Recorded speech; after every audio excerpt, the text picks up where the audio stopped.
Hi, welcome to Hyperpop Hour with DJ Styrofoam.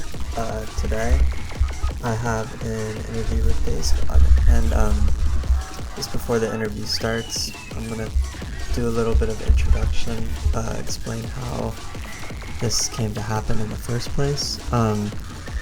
In typical Hyperpop Hour fashion, this is not a Hyperpop artist. Dazegxd makes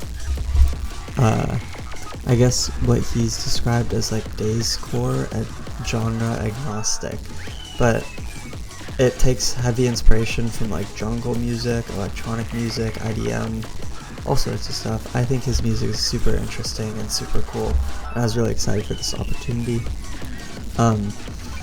So yeah, I reached out to Dazegxd 6 months ago, talking about booking him for a show for UCLA radio. We don't have the means for it right now, I'm pretty sure, but I also asked about the possibility of maybe doing an interview, and he agreed, and we decided that next time he was in LA we would do an interview for the show. But what ended up happening is I went to San Francisco and I interviewed him before his San Francisco show, and we met up at a park and we had the following conversation, and I think it's a really good interview and I hope you enjoy it. So without further ado, here's the Hyperpop Hour. Welcome back to UCLA Radio. This is DJ Styrofoam, and today I'm here with Dazegxd. Nice to meet you. Nice to meet you. You want to introduce yourself real quick? Yeah, my bad. So I'm a You're good. producer slash DJ from New York. I primarily make electronic music, but I do a whole bunch of styles as well. And I work with the Dead Air Records label currently. Mhm. And yeah, that's just me. Awesome. So you're currently on tour. You're playing in SF tonight. Yes. How's the tour going? It's pretty good. It's pretty fun. Going a lot of cities I've been before. In a lot of bigger rooms. But yeah, no, I've been having a good time. Yeah. What's your favorite city? New York, because I live there. Oh yeah. Oh, I have a picture to show you. What are your thoughts on this picture? I'm going with reform. Yeah. I'm sorry, Mao Zedong, but Mamdani, you are the guy. That's fair. I saw that you were chanting Nixon 5 at one of the shows. Yes. Were you watching during the performance? I was watching the score. I don't have ESPN or NBA Live, but they had the score on Twitter, and my mom and my brother and everybody in my family is a big Knicks fan, and I'm personally just a man of my city. So of course I kept up with it. And I was very happy to learn that they were going to take the chip that night. Fire. You've kind of been on tour nonstop for the past year. How do you not get burnt out and stay motivated when performing? The paychecks. No, I'm playing. Basically, my drive for consistently going is just knowing that a lot of people want to see me perform, and knowing that no matter what, what I do, no matter how many times I fuck up, at least 60% of the people that are there are gonna have a good time at my sets. So I'm happy with that. Awesome. I've noticed that between your solo shows and the shows with Jane, you sort of play different styles of music and different songs. What drives your song selection between different settings? So solo sets, I primarily want to keep it what I do on my day to day, and with the Jane sets, I try to do my regular hard electronic sounds, but it doesn't really go off well. So I kind of have to debase myself a little bit, which I'm not too hurt about. But it's just I'll play a few songs that I know the crowd will go up for, because end of the day, if the crowds have a good memory from my set, then that does wonders. Yeah. In terms of song selection, in general, how do you decide what would be good for a DJ set? Personally, my choice is dependent on my choice is dependent on the lineup that I'm going with. So Mhm. what I like to do, what I like to do between sets or like before sets is like do my research on like who I'm playing next to Uh-huh. and like seeing where our styles would coalesce at. Like if there's an artist that plays like primarily like NOLA, like New Orleans, like bounce music, Mhm. then I could like try and like get some stuff in the 104 range, like 100s. Yeah. Just so like the switch up between my set and their set isn't so crazy, and I just like build it back into where I'm usually at. Yeah. And like generally, I also want to play as much as myself as I can. I try to do at least like 5 original songs of mine, or at least like roughly about like 10 minutes of like original music of mine. Where like new, old, as Mhm. long as like people like come to my set, like they'll know it's me because Right. I'm usually the only one that can spin it as good as I do. Yeah. What are your favorite songs of yours to play while Uh, DJing? Off the top, won't tell nobody Mhm. is like a very good one. It goes over with crowds well enough because it has like a lot of sections. Um, I like to play way too good a lot, Oh but I yeah. feel like I haven't had the drive to play it as much. I don't know why. There's this one song on my SoundCloud called "Feel the Bass Line." Oh yeah, yeah. I was Yeah, listening to that earlier. yeah, and I really like playing that one a lot because like it's very energetic. It gets like the crowd Hmm. moving. Um, I want to play Emotion Engine more, Hmm. but my thing about that is just that like compared to like the rest of my set, it's like really slow. So I would have Right. to like make a fast edit one day. Um, and yeah, like those are like my top four. Awesome. What's your favorite method for finding new music? Uh, I like to search by two metrics. I like to search Hmm. by label and like adjacent labels, and then I also like to just like download random guys folder on SoulSeek and like Uh-huh. listen to and like figure out like what sticks to me like from that pile. It's like it's crate digging in the 21st century, and I Yeah. like that. You actually put me onto Nicotine, I think it's called. It's like the upgraded SoulSeek, right? Yeah, it's just Yeah. like it's like a cleaner client for SoulSeek. Hmm. Like it still runs on the SoulSeek network. Nothing has fundamentally changed. It just like Yeah. looks a lot nicer. How would Uh, you describe your music to someone completely new to it? Like, how would you explain the difference between like jungle and drum and bass I had and to that do kind of this thing? on the Uber ride here Uh-huh. because I had a driver that was like he liked electronic music, but he was more into the trip hop space. So Oh, okay. when I told him like, oh yeah, I primarily like I'm like really fascinated with making jungle music at the moment. He Hmm. was like, oh, what's jungle? Like my immediate like trigger hair response was like old school drum and bass because Uh-huh. that's basically like the it's basically like the stylistic like family like tree of like jungle Hmm. was that jungle became drum and bass, but Right. came from the raga and the breakbeat hardcore like scenes coalescing during the Run Rush era. Hmm. Sorry, what was the question again? How do you explain how would you describe your music to someone completely new to it, and how do you explain the difference between jungle and drum and bass, which you kind of, yeah. I started answering the second question Yeah. first. And how I would describe my music, it's like I've used the term genre agnostic Hmm. because another writer has used it before. Um, but yeah, no, I mesh in like a lot of different sounds. Like I mesh in like R&B and pop. Hmm. I mesh in like a lot of jungle, a lot of house, a lot of trance, a lot of heavy techno drums. Um, Basically, I just make cute music that makes people dance, and I make Yeah. heavy music that makes people dance. The primary like goal of my music at this point in time is to make people dance, and I also want to make like people feel something. Hmm. So like it's basically like the best way to describe my music is just like an extension of me. I would say Right. Okay. What got you into making music and jungle specifically too? what got me into making music was when I was 10 years old, and I discovered this app on the App Store called Magic's Music Maker, Hmm. and it was a free app, but you had to pay for like all the packs. But it was like my version of like Beaterator or like MTV Music Generator off the fucking PlayStation. Cause like you're still using like pre-made like loops and shit like that. So it wasn't like as much room for creation, like as Yeah. much room for expression, but like it was something that like really like opened my eyes. Like okay, like I could do stuff that like sounds pretty good. Hmm. So I just kept going with that for a year, and then my mom's like old Windows XP computer, I installed a copy of FL Studio, Oh, and I was just rocking with that ever since. awesome.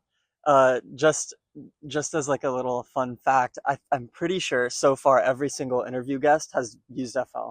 Yeah, So it's the people's DAW. yeah, it's my favorite. Um, okay, I feel like you've grown a lot as an artist, and with album pacing and sequencing between VKISS and Exhibition Mode, how did you improve between those projects, and how do you plan to improve in the future? Well, I mean, there was like a brief like period of stumbling in between Vika's exhibition mode. Hmm. As you may know, if you like scroll through my Spotify, I Yeah, had three collaborative projects that released in the time period. yeah. So the first one was ZSX FM with Quinn. Hmm. Second one was Gospel Overture. Third one was Girls Love Jungle with Gum. Yeah. And they were like Gospel Overture specifically. It was like me like just trying to find out what angle I wanted to hit at for Hmm. to make exhibition mode. Because like I knew I wanted the music to be faster, and the three like projects were all consistent. Like they were all like drum and bass, Yeah. with the exception of DSX FM having like a couple like like one house and one garage track in it. Yeah. But it was all like fast music, and I knew I wanted to make more fast music. I wanted to push that out into the world. Uh-huh. So I was trying to do that while also appealing to the new audience that was coming in from the game Night Runners. Yeah, yeah, yeah. Because Isn't Emotion Engine, right? yeah, Okay. Emotion Engine, and they were like already like very used to like the high pitched vocals, high pitched like synths, and like just like my general soundscape that I built in Vicus. Hmm. So I was trying to expound on that while like pushing the fast music notion. Okay. Um, Most of your music has a very strong aesthetic backing also. Yeah, Like the DSX FM radio theme. How do you curate your album's aesthetic? basically, just like what I feel like Yeah. honestly. Like I have like a lot of things I'm interested in. Like I like the radio. I like Uh-huh. pirate radio. I think it'd be really fun to like have that as like an album concept. Hmm. And granted, I should have if I was to do that, I should have made DSX FM a lot longer. Yeah. Like it was a bit short. I was being rushed, not by the label, but by something else. Hmm. But regardless, um, yeah, no, it was just like I just like to formulate an idea and like see if I could like stick it through to the Yeah. end. And if I can't, then I can't. But if I can, then it's my bread and butter. You Hmm. know, What are some themes or ideas you want to play around with in the future? I'd love to play around with like Christian imagery because Hmm. I did grow up as a Christian child, Yeah. raised Pentecostal and Methodist, but I don't personally hold those ideals as myself right now. Hmm. I don't know exactly where I stand, but it was like such like a large facet of like my upbringing that I kind of like want to like twist it in certain in like some certain ways. Yeah. Like not like overtly like, oh yeah, I've given my life up to Christ and therefore I can't make dance music or club music ever again. But more in the sense of like, okay, this is what this is like you could like glean more about like crucifixion era like Christianity. Like you know how Yeah. like the brand Oh, affliction yes, does yes, that yes. shit. Okay, yeah, yeah. Like I kind of want to do some shit like Like that. affliction style. Oh, you have a mosquito on your hand. Sorry. I remember the question from earlier, so I'm gonna go back to that. Do you have any dream back to back? Dream back to packs. I accomplished it once with Nia Archives. Like that was Oh like yeah. pretty sick. And it was like a 10-minute romp. Hmm. Um, that was pretty fun. I'd love to do another back to back with Tim Reaper. Hmm. I'd like to do a back to back one day with Pink Panthers. Although I know she doesn't DJ, but like Hmm. her and DJ Joe, they like just put on such a good show and Yeah. like especially like seeing her live at Coachella, like going from seeing her at LPR in New York City Hmm. back in like 2021 to like seeing her at Coachella is like a world of difference. Yeah. But like I like going back to back with a vocalist is not like an unheard of concept. Yeah. I think that'd be pretty fucking cool.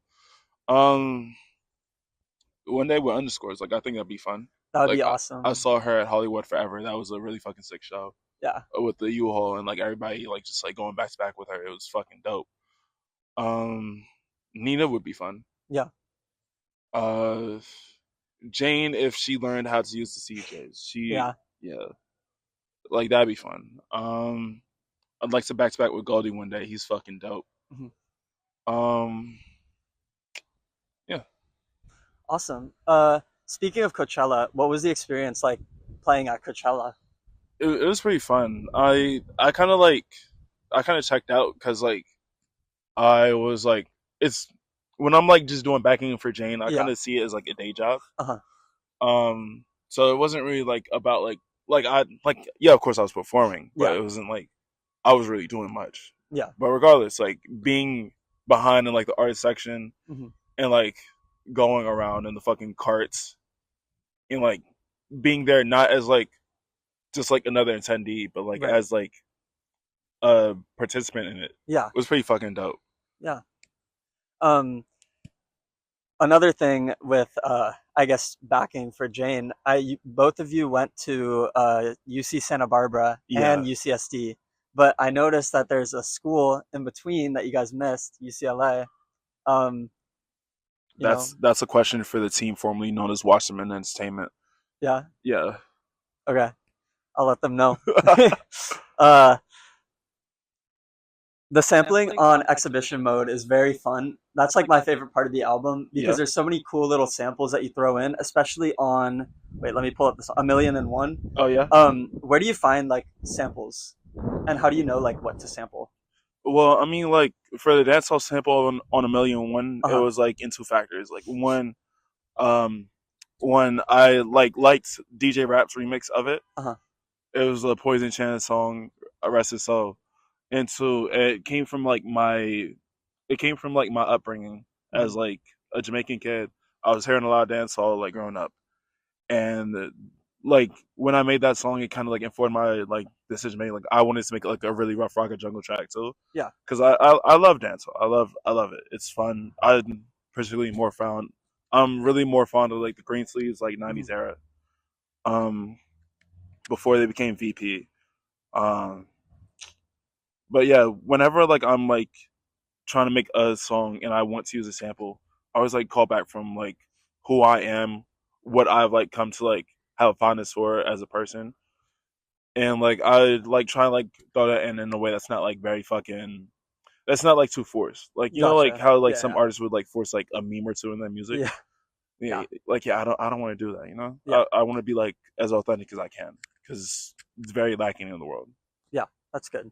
You Um, Besides exhibition mode, my favorite project from you is DSXFM. How do you approach more like rap styles compared to jungle? And also, how do you approach like doing a collab project as opposed to a solo project?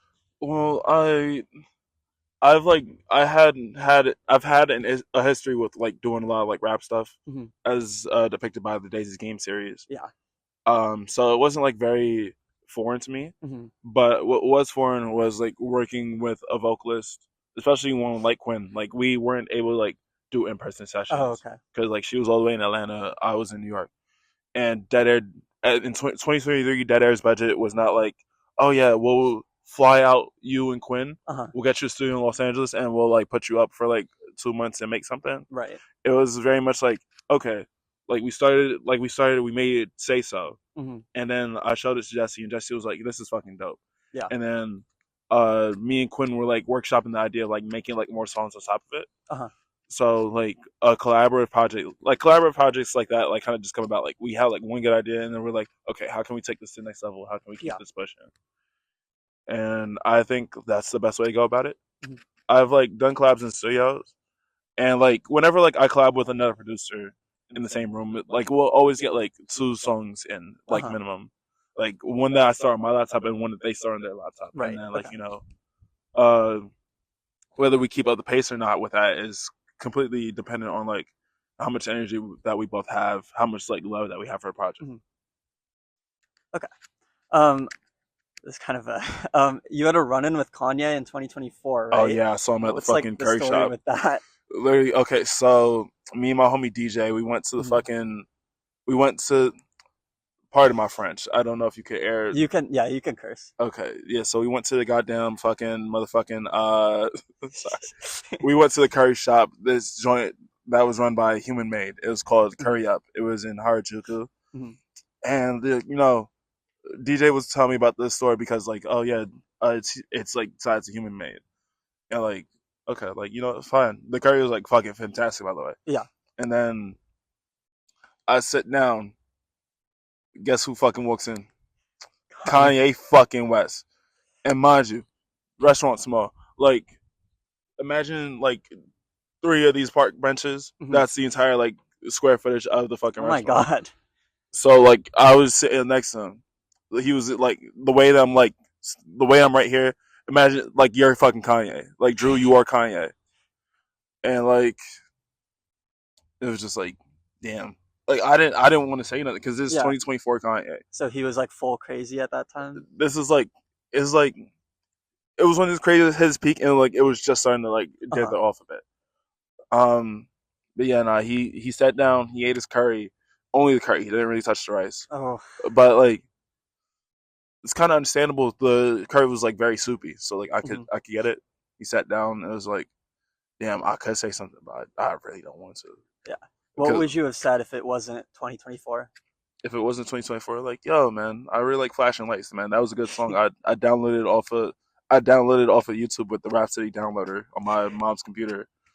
And like, like yeah, that was a good song, man. Keep it up. Keep up the good work. But I don't know. I do wish him the best because he is human. Yeah.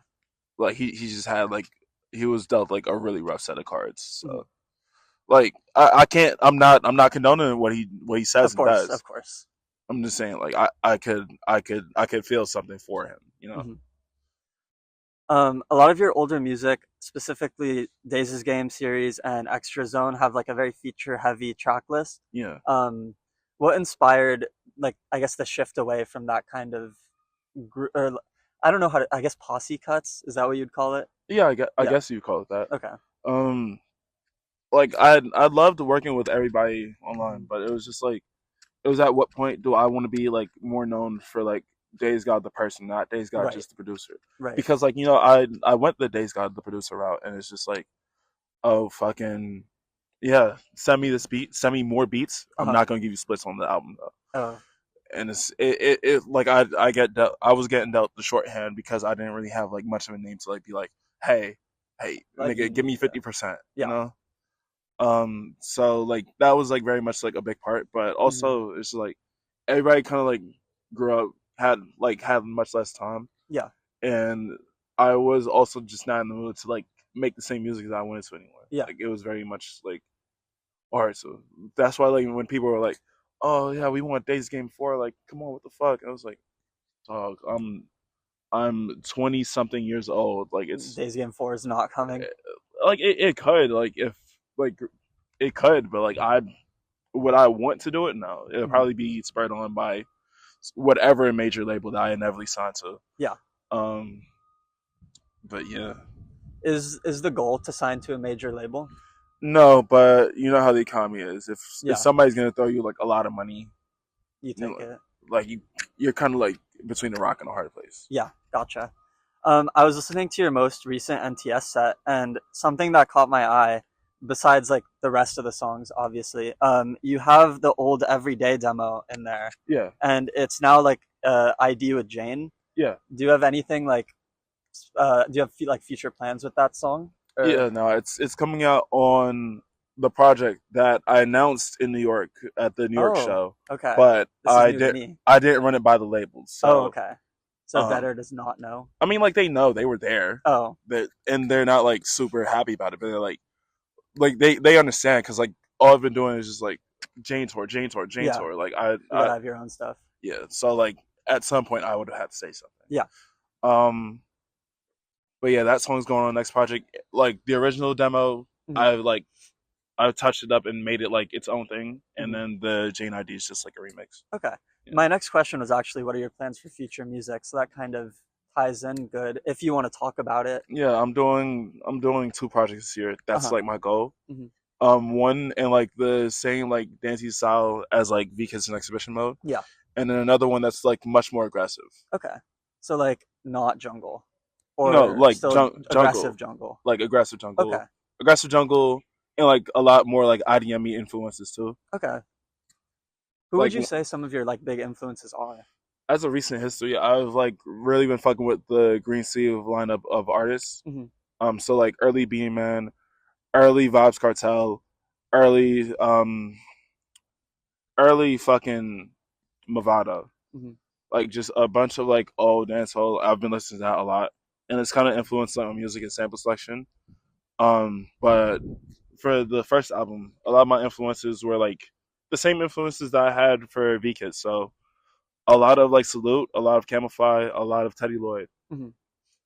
and a lot of like just like very like radio heavy, radio ready like tracks. Okay. Like I just wanted to make like club and radio like friendly tracks that you could bang out and like you just dance and like have fun to. Hmm. Something also with your music is you use a lot of samples that are like repeated a lot throughout the songs. Yeah. And how do you make it so that repeated samples don't get boring? I guess like what do you do to Well, like? I like to do like some variations. Mhm.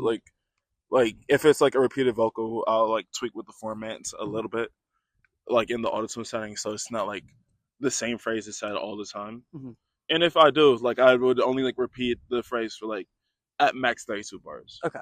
Um, but especially like in something like dance music, you can repeat like one part of the thing. You just have to change like everything else around it sometimes. Right. Whether that be like, okay, vocal, vocal, vocal, vocal, drum part one, and then drum part two. Hmm. The melody, underlying melody could be the same.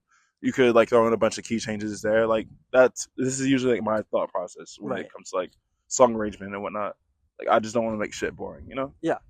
Do you still use FL? Yeah. Okay. I've like the only like divergence that I've made since like working with FL is just like working with a lot more hardware Hmm. and like trying to like get into like a DAWless workflow. But that is much easier said than done when you've been working with DAWs for like more than half your fucking life, you know? Yeah. Is I guess I can't even like think of how you would do a DAWless music because I'm like so DAW pilled, I guess. Yeah, But I like, mean, like I could run you through it. yeah, you want Yes, to yeah, do a okay. brief rundown? So basically, you need like one piece of hardware that will act like the brain, Okay. like something that will keep the time, something that can set a pattern. This could be your Electrop, this could be your fucking Polyen tracker, your fucking KO2, SP44, like literally Hmm. anything that could like set a pattern, keep like a tempo time, and like just arrange the song with. Right. Then next you will have to like incorporate like other elements. This could be like samples that are preloaded into like whatever sampler you use, or like Groovebox or track or whatever the fuck. Yeah. Or it could be like from another sound source, like an external sampler like Nakai S2000, or even synthesizers like a Roland Integra Hmm. or a JV 1080 or something of the sort. Yeah.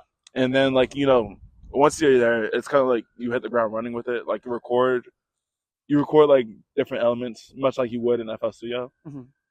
and then like you just arrange it like going forward after the fact. Okay. And it's not too hard. It's just like it's different because instead of working with like a mouse and keyboard, you're working with like physical tactile buttons Right. and whatnot.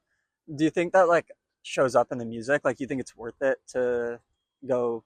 I guess not analog, but like DAWless. Well, I mean, DAWless and analog, they're like one and the same. Oh, okay. But okay, well, they're not one and the same. But like in Similar. the 21st century, post COVID, it's kind of one and the same. Gotcha. But I'd say like if you can afford it and if it's something that you're really like enamored with, then like you definitely could. But you could also use like hardware in a DAW array as well. Yeah. So like there's no like harm in like just merging both of the worlds. I have like one more question. Or This is just another tour question. Okay. But how do you feel the crowds have changed as you've been touring for the past year? deodorant usage has gotten worse. Gotten worse. Okay. I'm playing. Not really, but I mean, like, okay. To expound on what Jane said, because I don't think she explained it well enough, and that's why Osama-san fans are mad. Oh, at the her. Osama. Yeah. Yeah. People are just dancing a lot, and they're in like compared to like smaller rooms, Uh-huh. like smaller rooms and shorter set times. People are like going out. They're dancing a lot more. They're sweating more. They're gonna Yeah. smell like a lot different, and that's like for every fucking show.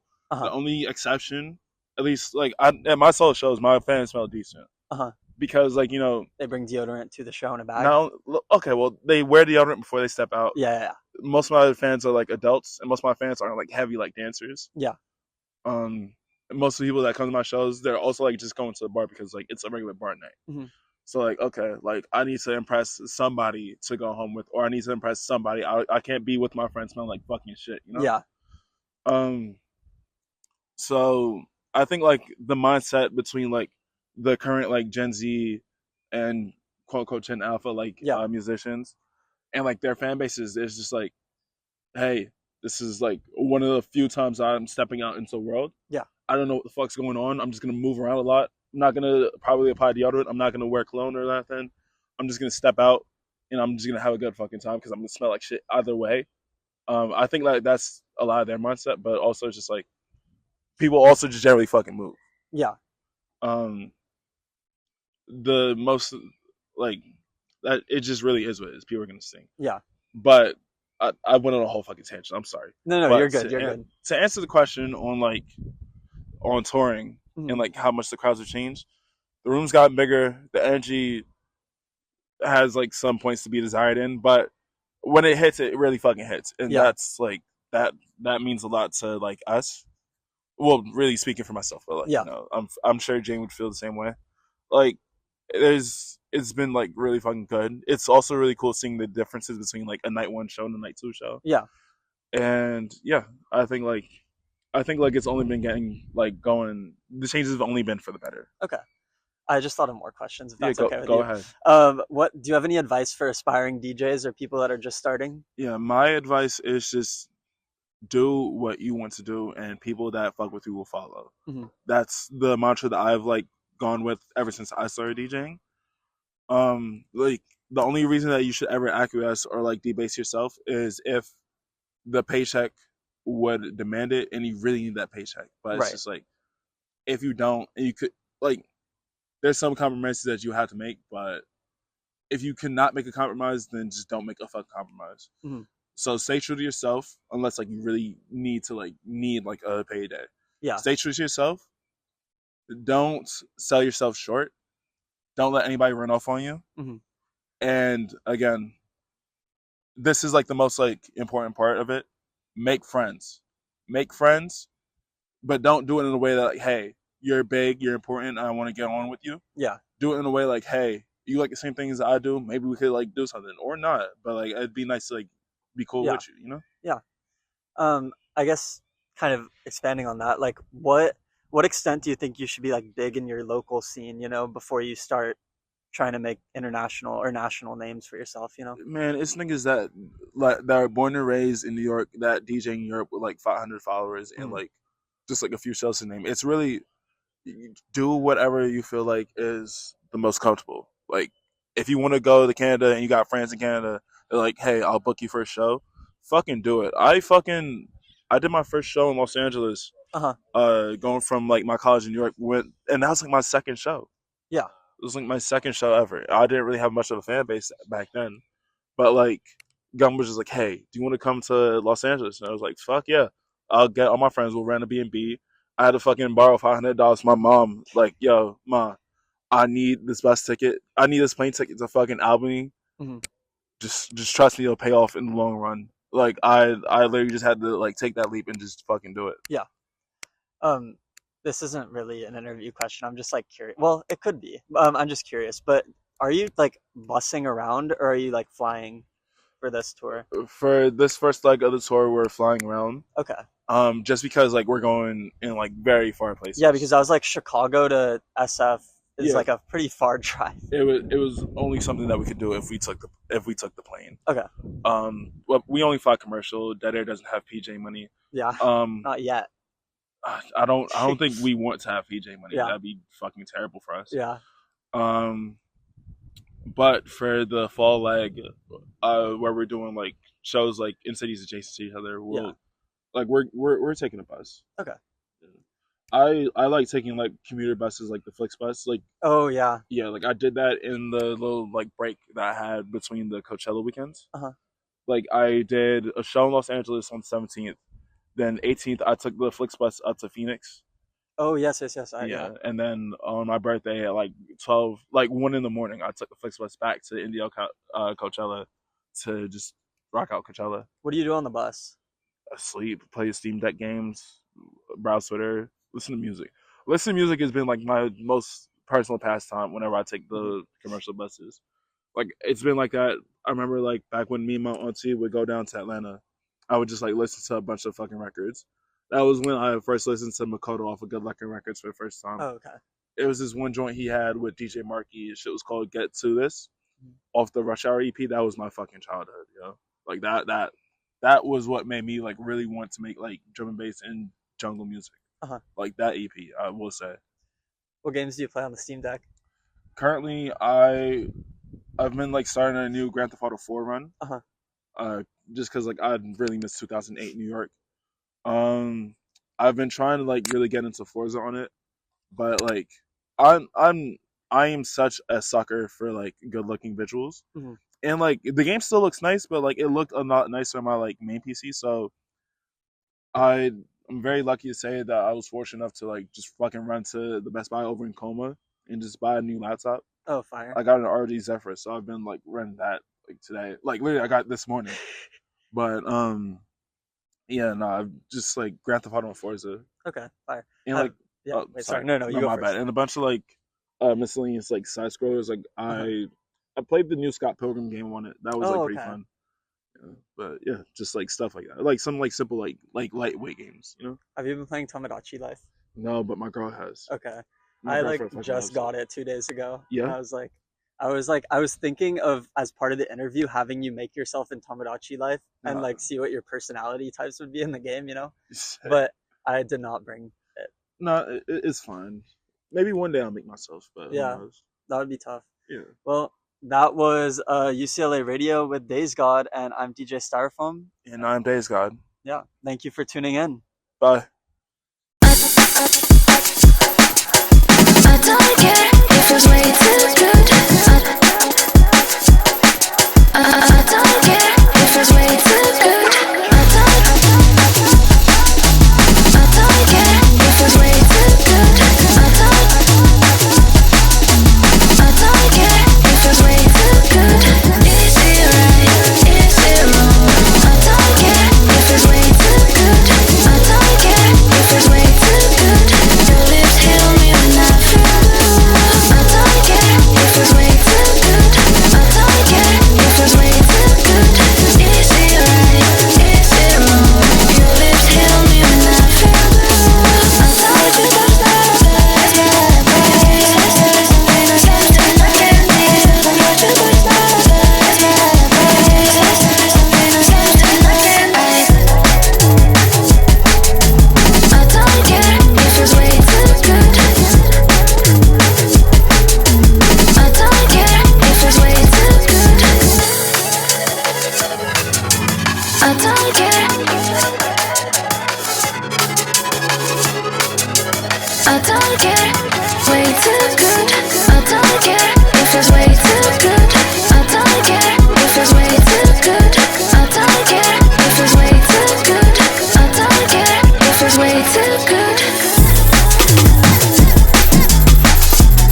I don't care. It feels way too good.